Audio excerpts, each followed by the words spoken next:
Эже, сизге эмне болду? Өзүңүздү жакшы эле сезип турасызбы?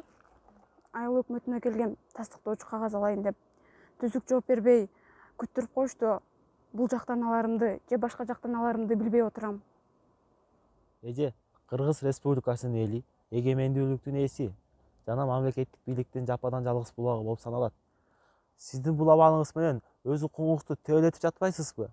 Ошол эле болбостон, сиз коомдо ушундай учурду туура деген ойдо калыптандырып жатасыз.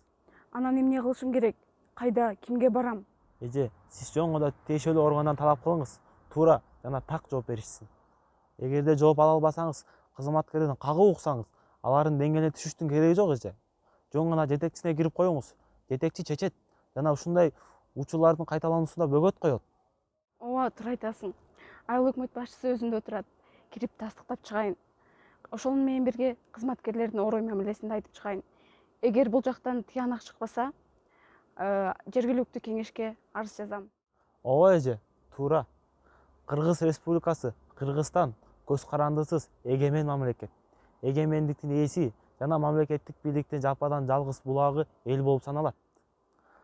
Азыркы жана келечек мундардын алдында мекен үчүн жоопкерчиликти түшүнүп, Конституцияны ар бир жаран жана мамлекеттик кызматкер туу тутушу керек.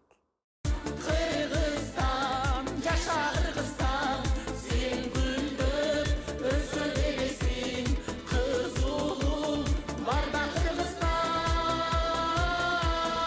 Ассалам алейкум байке. Алейкум ассалам. Байке, бул сиздин тегерекчетиңизди жыйнап, бул таштандыларды өрттөйүн деп жатасызбы?